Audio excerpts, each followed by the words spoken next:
After stepping down as mayor of New York City, Rudy Giuliani tried to launch himself as a national political leader on the back of the single defining event of his career. September 11th, September 11th. Terrorists or terrorism, September 11th. The flames of hell emanating from those buildings. September 11, fallen towers of the World Trade Center. Terrorists, September 11, 2001. In the end, he failed miserably, with voters immediately seeing his ploy for what it was: base political pandering. 9/11 was bad. I agree with that. God, I can't believe how easy this is. But what many do not realize is that Giuliani's case is not just that of another ghoulish politician parading on the corpses of those who died on his watch for his own political gain. On the day of 9/11, while the remains of the Twin Towers and World Trade Center 7 were still smoldering, one of Mayor Giuliani's first concerns was clearing away the evidence from the crime scene. We were able to move 120 dump trucks out of the city last night, which will give you a sense of the work that was done overnight. It's wild out here. They just keep coming. Look. It doesn't stop. There's more. I keep thinking it's at the end, and it's not. Despite reassurances that the rapid removal of the evidence from Ground Zero was important for emergency access, this process went far beyond merely clearing a path for rescue workers. As Eric Lawyer, founder of Firefighters for 9/11 Truth, points out, the massive operation to haul away over 1.5 million tons of debris and to sell much of the steel to Chinese firm Baosteel at discount prices was not just an overzealous approach to clearing the area, but was itself a crime. 9/11 was the greatest loss of life and property damage in U.S. fire history. This should have been the most protected, preserved, over-tested, and thorough investigation of a crime scene in world history. Sadly, it was not. What was it? Well, we know from their own admission, the majority of the evidence was destroyed. Like Richard said, 22 years of experience. I've seen a lot of crime scenes. I've never seen anything like this in my life. I was out of the site. I saw trucks leaving faster than anywhere I've ever seen, but I accepted it at the time, and for years I accepted it because it was a recovery and rescue operation, and that's normal to have something like that going. Again, we never seen anything like it, but that was expected. What I didn't know for years, what was going on behind the scenes, was that evidence was being destroyed when it was shipped off. By their own admission, Tower 7 investigation, this investigation at Tower 7 had no physical evidence. How do you investigate a crime when you've destroyed all the evidence? It doesn't make sense. They also admit that they refused to test explosives or to test for explosives or residue of thermite. Now, this is what I'm going to go into here just real quickly, is there are national standards for an investigation. That's what all of us are asking for, an investigation that follows national standards and holds people accountable. Needless to say, an investigation of the 9/11 crime scene following the national investigation standards has never been conducted and never will be, as Giuliani oversaw the illegal destruction of the evidence itself. To add insult to this injury, in 2003, New York City medical examiner Charles Hirsch revealed that in the mad scramble to get rid of the crime scene evidence, human remains from the World Trade Center had been left at the Fresh Kills landfill, where the debris was sorted and the steel was sold.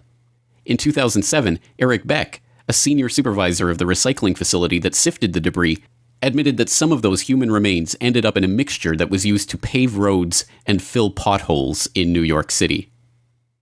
But as grotesque as such revelations are, they are not the most shocking part of Giuliani's 9/11 story. In the late 1990s, the mayor oversaw the creation of a state-of-the-art $13 million emergency command center to coordinate the city's disaster recovery and response efforts. Located on the 23rd floor of World Trade Center Building 7, just across Vesey Street from the Twin Towers, the center, dubbed by local press at the time as Giuliani's bunker, included reinforced, bulletproof, and bomb-resistant walls, its own air supply and water tank, beds, showers to accommodate 30 people, and 3 backup generators. It could be used to monitor all of New York's emergency communications frequencies and was staffed 24 hours a day. And yet, remarkably, on the morning of 9/11, neither Mayor Giuliani nor any other city personnel or police or fire department officials were in the bunker after the Twin Tower strikes. As I told you guys before, it was very funny. I was on my way to work, and traffic was excellent. I received a call that a small Cessna had hit the World Trade Center, and I was asked to go and man the Office of Emergency Management. Upon arriving into the OEM EOC, we noticed that everybody was gone. I saw coffee that was on the desk. Still, the smoke was still coming off the coffee. I saw half-eaten sandwiches. So why wasn't the mayor and the city's emergency personnel in the location that had been purpose-built for just such an event? According to Giuliani, they had been told to evacuate because they had been given a warning that the Twin Towers were going to collapse. A warning that was evidently not passed on to any of the emergency personnel that were still working in the buildings. I went down to the scene and we set up headquarters at 75 Barclay Street, which was right there with the police commissioner, the fire commissioner, the head of emergency management. And we were operating out of there when we were told that the World Trade Center was going to collapse. And it did collapse before we could actually get out of the building. So we were trapped in the building for 10, 15 minutes and finally found an exit and got out, walked north, and took a lot of people with us. Giuliani, in his own words, has admitted that he was warned that the World Trade Center was going to collapse. This despite the fact that there was no possible way for this to be predicted in the first hour of the unfolding disaster. Even more incredibly, despite being given this warning, no effort was made to pass it on to the police, firefighters, and other responders who were still working in and around the buildings. When precisely was this warning given, and by whom? Why, despite acting on this warning himself, did Giuliani make no effort to pass the warning on to others? Predictably, when confronted with these questions by activists during his 2008 presidential campaign, Giuliani merely smiled and denied that he had ever received such a warning. You reported to Peter Jennings that on 9/11 that the World Trade, the towers were going to collapse, and excuse me, no steel structure in history has ever collapsed due to a fire. How come the people in the buildings weren't notified, and who else knew about this, and how do you sleep at night? Ma'am, I didn't know that the towers were going to collapse. You reported to Peter Jennings. No. You said on Peter Jennings on ABC video, you indeed said that the towers, you were notified the towers were going to collapse while you were in some, not sure exactly where you were prior to, but you said it on ABC video with Peter Jennings in an interview that you were aware that the towers were going to collapse in advance. We'd like to know who told you the towers were going to collapse in advance, sir, and also we'd like to know who else you told. Well, the fact is that I didn't realize the towers would collapse. I never realized that. So where was the mayor on 9/11? On Pier 92, which was already set up as a functional command center due to a full-scale emergency drill by FEMA that, by a remarkable coincidence, had been scheduled for the following day. And we selected Pier 92 as our command center. And the reason Pier 92 was selected as the command center was because on the next day, on September 12th, Pier 92 was going to have a drill. It had hundreds of people here, from FEMA, from the federal government, from the state emergency management office, and they were getting ready for a drill for biochemical attack. So that was going to be the place they were going to have the drill. The equipment was already there. So we were able to establish a command center there within 3 days that was 2.5 to 3 times bigger than the command center that we had lost at 7 World Trade Center. And it was from there that the rest of the search and rescue effort was completed. Mayor Giuliani oversaw the illegal destruction of the 9/11 crime scene and is criminally liable for the deaths of hundreds of emergency workers for not passing on prior warnings about the collapses of the Twin Towers.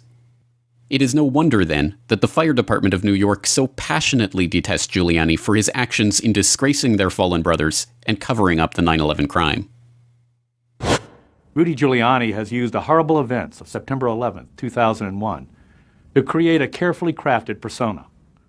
But the fact is, what Rudy portrays is not a full picture of the decisions made that led, in our view, to the unnecessary deaths of our FDNY members and the attempt to stop the dignified recovery of those lost.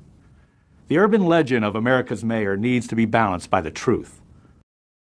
So what is the reward for Giuliani's criminal actions on 9/11? An offer to become the head of the Department of Homeland Security in the event of a Trump presidency, of course.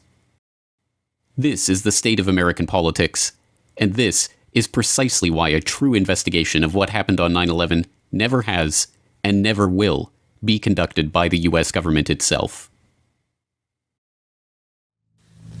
I can tell you that there was no credible intelligence. I know the guy that went into his broker in San Diego and said, "Cash me out, it's going down tomorrow." You're listening to The Corbett Report.